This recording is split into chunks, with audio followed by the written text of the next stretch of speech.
Hello everyone. आज हम Tamil movie siren की स्टोरी देखेंगे जो रिसेंटली ही रिलीज हुई है। कहानी की शुरुआत में हम मल्हार नाम की एक लड़की को देखते हैं जो अपने स्कूल में फादर्स डे के फंक्शन पे अपने पापा पर स्पीच देती है। वो कहती है कि मेरे पापा फॉरेन में रहते हैं और मेरे लिए वहां से अच्छे अच्छे गिफ्ट्स भेजते हैं। मल्हार की स्पीच इतनी अच्छी होती है कि उसे वहां पे फर्स्ट प्राइज भी मिल जाता है। जैसे ही फंक्शन खत्म होता है वैसे ही स्कूल के एक टीचर मल्हार से कहते हैं कि तुम्हारी स्पीच तो बहुत अच्छी थी, पर तुमने ये क्यों नहीं बताया कि तुम्हारे पापा काम क्या करते हैं। फिर हमें फ्लैशबैक में दिखाया जाता है कि जब मल्हार छोटी थी और बच्चों के साथ खेलने जाती थी तब आसपास के बच्चे उसे कहते थे कि तुम हमारे साथ नहीं खेल सकती, तुम्हारे पापा तो जेल में हैं। बट मल्हार को उसकी फैमिली ने यही बताया था कि उसके पापा फॉरेन में काम करते हैं, इसलिए वो सबको यही बताती थी जो उसकी फैमिली ने उसे कहा था। अब हम प्रेजेंट में थेलागान नाम के एक आदमी को देखते हैं जो जेल में काफी सालों से सजा काट रहा था। एक्चुअली में यही मल्हार के पिता हैं। एक दिन जेलर उसे बुलाकर पूछते हैं कि तुम्हारी फैमिली के इतने सारे लेटर्स आए हैं, तुम उनमें से एक का भी जवाब क्यों नहीं देते हो। तब थेलागान बोलता है कि मुझे उनके लेटर्स का जवाब देकर उनको और भी परेशान नहीं करना है, ना ही मुझे किसी से मिलना है। जेल में थेलागान सबके साथ बहुत ही अच्छे से रहता है। इवन कैदियों को वहां पर वो एजुकेट भी करता है और साथ ही ये भी सिखाता है कि यहाँ से निकलने के बाद उन्हें कैसी जिंदगी बितानी चाहिए। फिर हम नंदिनी नाम की एक लेडी पुलिस को देखते हैं जिस पर यह इल्जाम लगा था कि एक केस को सॉल्व करते वक्त उसके कस्टडी में जो आदमी था उसने उस आदमी का मर्डर कर दिया, जिसकी वजह से नंदिनी को ड्यूटी ज्वाइन करने से मना कर दिया गया था और उस पर इन्वेस्टिगेशन चल रही थी। नंदिनी से मिलने लड़के वाले आते हैं और जैसे ही उन्हें नंदिनी पर लगे हुए इल्जाम के बारे में पता चलता है वो लोग वैसे ही रिश्ता तोड़ देते हैं। नंदिनी सबसे यही कहती है कि उस पर लगा हुआ इल्जाम झूठा है, बट उसकी फैमिली को छोड़कर कोई भी उसकी बात पर भरोसा नहीं करता। कुछ टाइम बाद जब उस आदमी की पोस्टमार्टम रिपोर्ट आती है तो सबको पता लग जाता है कि उस आदमी की मौत हार्ट अटैक की वजह से हुई थी। रिपोर्ट आते ही नंदिनी बेगुनाह साबित हो जाती है और उसे ड्यूटी ज्वाइन करने के लिए फिर से कह दिया जाता है। तेलागान को जेल में अच्छा बिहेवियर रखने की वजह से कुछ टाइम के लिए जेल से बाहर रहने की परमिशन भी मिल जाती है। जैसे ही उसकी फैमिली को ये बात पता चलती है वे सभी लोग उसकी पसंद का खाना बनाने लगते हैं। लेकिन जैसे ही मल्हार को पता चलता है कि उसके पापा एक क्रिमिनल थे, वो सभी से नाराज हो जाती है और घर छोड़कर जाने लगती है। उसकी फैमिली उसे बहुत रोकती है लेकिन वो बिल्कुल भी नहीं सुनती और अपने मामा के घर चली जाती है। मल्हार के जाने के बाद थिलागान घर आता है और उसके दोनों भाई अपनी अपनी वाइफ और बच्चों से उसे मिलवाते हैं क्योंकि वो काफी टाइम से जेल में था और वो किसी को भी नहीं जानता था। सबसे मिलने के बाद वो मल्हार के बारे में पूछता है तो उसकी माँ बताती है कि उसे तुम्हारी असलियत के बारे में पता चल गया था, इसलिए वो यहाँ से गुस्से से चली गई है। थिलागान अपने भाइयों से कहता है कि मेरे पास एक जमीन है जिसे मैं बेचना चाहता हूँ, तुम लोग एक अच्छा आदमी ढूंढ दो। थिलागान के भाइयों की वाइफ उसे गिरी हुई नजर से देखती है और अपने बच्चों को उसके नाम से डराकर खाना खिलाने लगती है। इन सभी बातों को थिलागान इग्नोर कर देता है। फिर हमें एक एमएलए के बारे में बताया जाता है जिसका नाम मणिकिम है। दरअसल वो इस साल अपने बेटे को इलेक्शन में खड़ा करना चाहता था, लेकिन उसके टीम का एक आदमी अंबू होता है जिससे ये बिल्कुल भी अच्छा नहीं लगता। अंबू ये सोचता था कि मणिकिम इस बार इलेक्शन के लिए उसे उम्मीदवार बनाएगा, लेकिन वो तो अपने बेटे को ही नॉमिनी बना देता है। वेलेंकी नाम का एक कांस्टेबल हर रोज थेलागान को पुलिस स्टेशन के लिए ले जाने के लिए आता है क्योंकि उसे हर रोज हाजिरी लगानी होती थी। एक दिन वेलेंकी थिलागान के घर खाना खाने लग जाता है और थिलागान को साइन करवाने के लिए लाने में लेट हो जाता है, तो नंदिनी उस पर चिल्लाते हुए कहती है कि अब दोबारा ऐसा नहीं होना चाहिए। थिलागान जब से जेल से बाहर आया था वो अपनी बेटी मल्हार से नहीं मिला था, लेकिन वो उसके स्कूल के बाहर खड़ा हो जाता था और उसे चुपचाप देखने लग जाता था। एक दिन मल्हार को वहां कुछ लड़के छेड़ने लग जाते हैं, तब उन लड़कों को वो मारने लगता है। अगले दिन पुलिस स्टेशन में जब थिलागान साइन करने के लिए जाता है तब वहां वही लड़के मौजूद होते हैं जिनको उसने मारा था। वो लड़के बता देते हैं कि इसने ही हमें मारा था। तब थेलागान पुलिस वालों को बताता है कि ये लोग मेरी बेटी को छेड़ रहे थे, इसलिए मैंने इन्हें सबक सिखाया। फिर पुलिस ऑफिसर थेलागान की बात जानने के बाद उन लड़कों को ही जेल में बंद कर देते हैं। पुलिस ऑफिसर थेलागान से कहते हैं कि मैं इन पर कोई केस फाइल नहीं करूंगा क्योंकि ये लोग अभी छोटे हैं और इस केस की वजह से इनकी जिंदगी खराब हो सकती है। वेलेंकी और थेलागान की बहुत अच्छी फ्रेंडशिप हो जाती है और एक दिन घर आते वक्त वेलेंकी एक बार से शराब लेकर अपने कार में पीने लग जाता है। उसी बार में अम्बू मणिकिम को ड्रॉप कर देता है। असल में वो बार मणिकिम का ही होता है। मणिकिम अम्बू को अंदर आने के लिए बुलाता है बट वो काम का बहाना देकर वहां से चला जाता है। कार में बैठकर अम्बू किसी को कॉल करता है कि मणिकिम अकेला है, तुम उसका काम तमाम कर दो। दूसरी तरफ वेलेंकी ज्यादा शराब पीने की वजह से कार में ही सो जाता है और कार थेलागान चलाने लगता है। फिर हमें दिखाया जाता है कि जेल जाने से पहले थेलागान एक एम्बुलेंस का ड्राइवर था। अगले दिन बार में मणिकिम की लाश मिलती है और जब नंदिनी क्राइम स्पॉट पर पहुंचती है तो वो देखती है कि मणिकिम का गला कटा हुआ था। मणिकिम की मौत से नंदिनी थोड़ी बहुत खुश हो जाती है। फिर हम फ्लैशबैक में देखते हैं कि एक बार नंदिनी की लड़ाई मणिकिम के साथ हुई थी और उसने मणिकिम के एक आदमी को अरेस्ट कर लिया था। असल में ये वही आदमी था जिसके मर्डर का इल्जाम नंदिनी पर लगाया गया था। एक्चुअली में नंदिनी पर मर्डर केस करने वाला कोई और नहीं, मणिकिम ही होता है। अब नंदिनी इन्वेस्टिगेशन करने के लिए मणिकिम के शराब के अड्डे पर पहुंच जाती है, जहां उसे पता लगता है कि कल पूरे एरिया की लाइट गई हुई थी और किसी ने मेन स्विच के साथ छेड़खानी की थी। फिर नंदिनी अपनी टीम के एक आदमी से कहती है कि उस पर जरूर किसी का फिंगरप्रिंट होगा, जाकर चेक करो। अब अंबू और उसकी पार्टी मणिकिम के मर जाने के बाद बवाल करने लग जाती है और धरने पर बैठ जाती है। यहाँ अंबू ऐसे बिहेव करता है जैसे उसने कुछ किया ही ना हो। इस धरने को रोकने के लिए डीएसपी को आना पड़ता है और वो उन्हें समझाकर घर भेज देता है। उसी रात डीएसपी और अंबू दोनों साथ में मिलकर शराब पीते हैं और डीएसपी पूछता है कि तुमने मणिकिम को उस रात अकेले क्यों छोड़ा था? अगर तुम उसके साथ होते तो वो आज जिंदा होता। इतने में अंबू को वेलेंकी का कॉल आता है कि नंदिनी के पास फिंगरप्रिंट की रिपोर्ट आ गई है और अब पता चल जाएगा कि कातिल कौन है। ये बात सुनकर अंबू थोड़ा घबरा जाता है और डीएसपी से थोड़ा दूर जाकर वेलेंकी से कहता है कि अगर तुम मुझे इस केस के बारे में सारी डिटेल दोगे तो बदले में तुम जो चाहो मैं तुम्हें दूंगा। तब वेलेंकी कहता है कि मेरे एक दोस्त थैलागान की एक जमीन रखी हुई है जो वो बेचना चाहता है, आप उस जमीन को बिकवाने में हेल्प कर दो। अगले दिन अंबू उसे अपने घर मिलने के लिए बुलाता है और मणिकंदन नाम के एक आदमी को जाकर चिल्लाने लगता है। असल में अंबू ने मणिकिम को मारने का काम उसी को दिया था।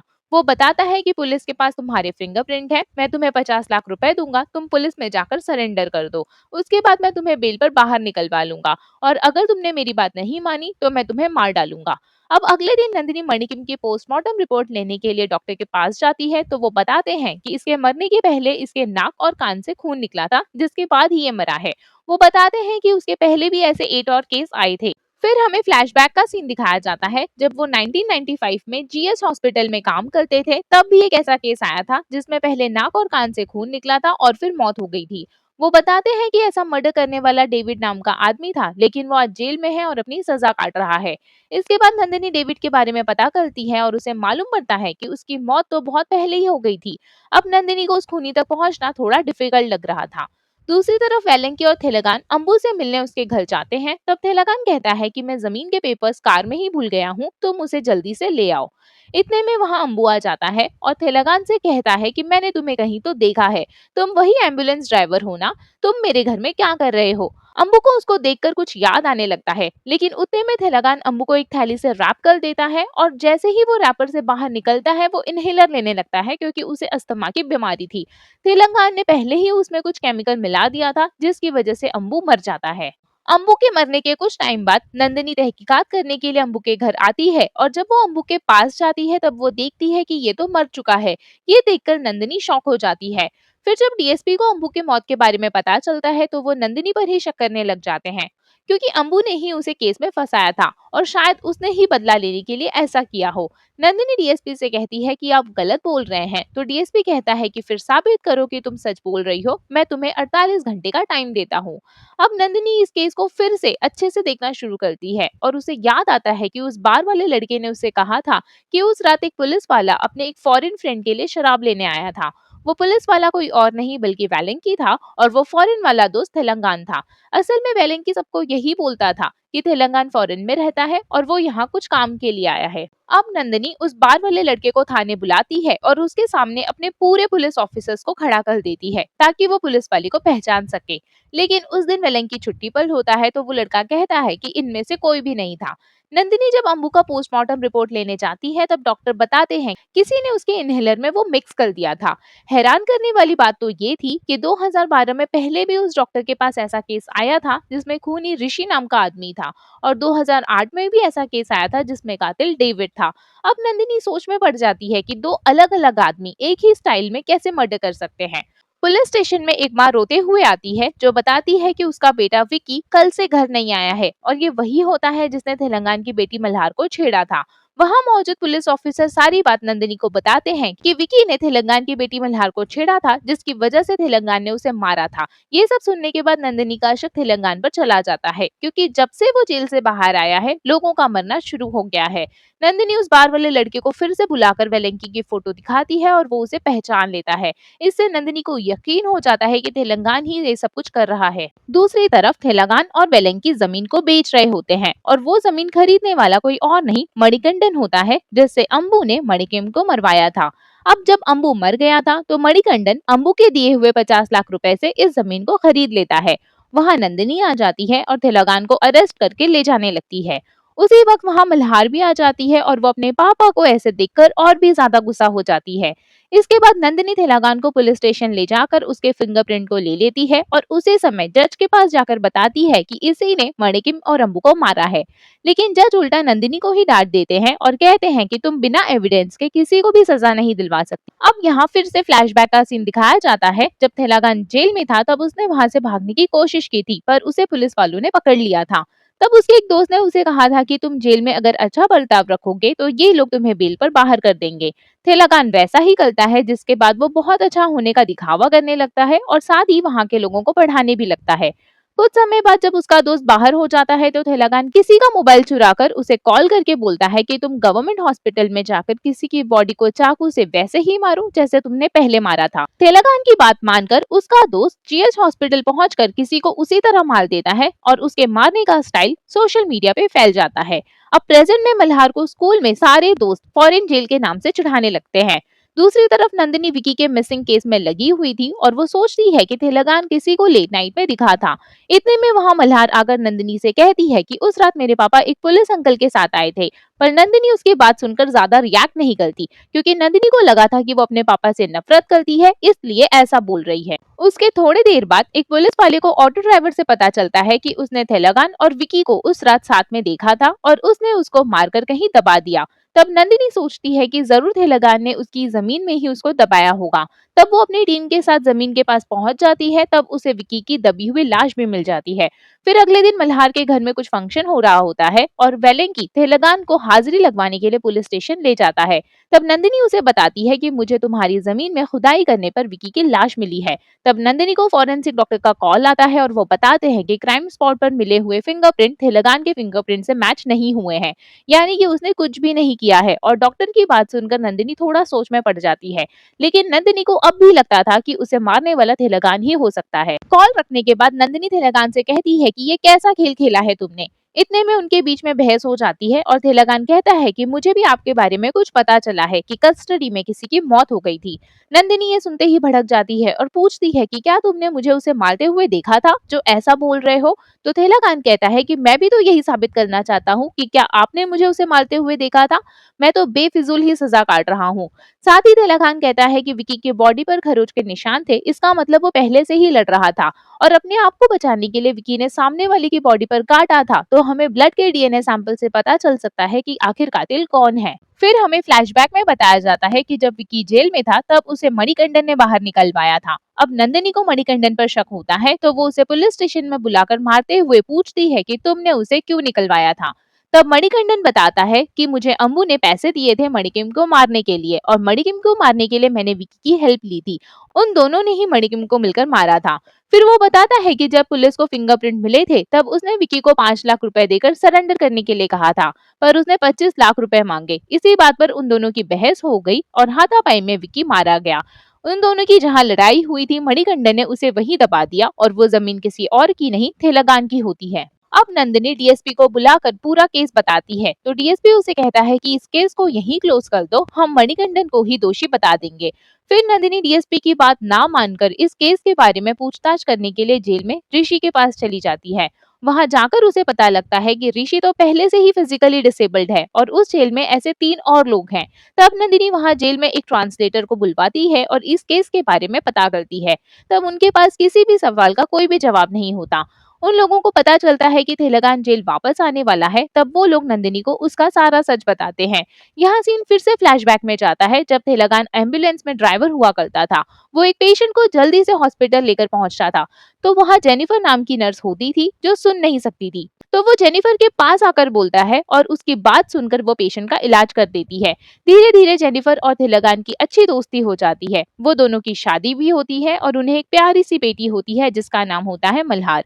थिलगान का एक दोस्त था कादिर, जो पुलिस वाले की लड़की से प्यार करता था। मरियम को जब ये बात पता चली थी तब उसने अपने आदमी अम्बू को उसे मारने के लिए भेजा था। अपनी हेल्प के लिए कादिर थिलगान को बुला लेता है और थिलगान वहां सही समय पर आकर अम्बू और उसके आदमियों को मारकर कादिर को हॉस्पिटल ले जाता है। फिर यहाँ पता चलता है कि मरियम ने अम्बू को उसको मारने के लिए इसलिए कहा था क्योंकि वो डीएसपी की बेटी होती है, जो उस समय पर इंस्पेक्टर था। फिर जब थिलगान दूसरे पुलिस वालों को रिपोर्ट करता है तो ये बात डीएसपी को पता चल जाती है और वो थिलगान को अपने पास मिलने के लिए बुलाता है और उसे कॉम्प्रोमाइज करने के लिए कहता है। लेकिन थिलगान उसे मना कर देता है, जिस पर डीएसपी को बहुत गुस्सा आ जाता है और वो उसी रात थिलगान की वाइफ को बड़ी बेरहमी से मार देता है। फिर वो उसे कॉल करके बुलाता है कि तुम तो एम्बुलेंस ड्राइवर हो ना, आकर अपनी वाइफ को बचा लो। थिलगान जल्दी से जेनिफर को हॉस्पिटल पहुंचाता है, लेकिन रास्ते में ही उसकी मौत हो जाती है। अब अगले दिन पुलिस अब अगले दिन पुलिस थिलगान को अरेस्ट कर लेती है और मरियम, अम्बू और डीएसपी उस पर इल्जाम लगाते हैं कि कादिर और जेनिफर का अफेयर चल रहा था, और ये बात जब थिलगान को पता चली तब उसने अपनी पत्नी को मार दिया। जज ने थिलगान को 14 साल की जेल की सजा दे दी थी। अब नंदिनी थिलगान का पूरा खेल समझ जाती है और फिर हमें दिखाया जाता है कि थिलगान ने मणिकिम को कैसे मारा था। जब वेलेंकी ज्यादा नशे में था तभी वो मणिकिम के पास गया था और मणिकिम उसे देखकर हंसने लगा था। तब थिलगान रस्सी से उसे बांध देता है और उसे जोर जोर से लोहे पर रगड़ना शुरू कर देता है, जिससे उसके कान और नाक से खून आने लगता है, और फिर बाद में मणिकंदन और विकी ने आकर उसे मार दिया था। ये सब जानकर नंदिनी थिलगान के घर जाती है और उसे पता चलता है कि उसका अगला टारगेट डीएसपी है। नंदिनी डीएसपी की सिक्योरिटी बढ़ाने लगती है, लेकिन डीएसपी उसके लिए मना कर देता है। वो कहता है कि मुझे कुछ नहीं होने वाला और अगर कुछ भी हुआ तो मैं उससे निपट लूंगा। अचानक से डीएसपी वहां से गायब हो जाता है और थिलगान उसे मार डालने की कोशिश करता है। डीएसपी को बचाने के लिए नंदिनी उसे एम्बुलेंस में भेजती है, लेकिन उस एम्बुलेंस में पहले से ही थिलगान होता है और वो उसे किसी सुनसान जगह पर ले जाकर उसे पूरी तरह मार देता है। जब नंदिनी थिलगान के घर जाकर उसका दरवाजा पीटने लगती है तब दरवाजा थिलगान ही खोलता है, जो कि बहुत ही शॉकिंग बात थी, और वहां पर वो पूजा करने की एक्टिंग कर रहा था। अब थिलगान का समय पूरा हो जाता है और नंदिनी उसे जेल छोड़ने के लिए ले जा रही होती है। तब नंदिनी उसे कहती है कि तुमने तो अपना बदला पूरा कर लिया, लेकिन तुम्हारी बेटी तुमसे अब भी नफरत करती है। जिस पर थिलगान बहुत ही इमोशनल होकर कहता है कि जब मेरी बेटी को सच्चाई का पता चलेगा तब वो मुझे माफ कर देगी और मुझे एक अच्छा इंसान समझेगी। फिर थोड़े दिन बाद नंदिनी सारी बात मल्हार को बता देती है और वो अपने पापा से मिलने के लिए जेल चली जाती है। वहां वो थिलगान से माफी मांगती है कि मैंने आपको गलत समझा। अब दोनों एक साथ मिल जाते हैं और यही ये मूवी एंड हो जाती है। आई होप आपको आज की ये मूवी पसंद आई हो। प्लीज इस वीडियो को लाइक एंड शेयर करें, मेरे चैनल को सब्सक्राइब करें and hit the bell icon. Thank you for watching.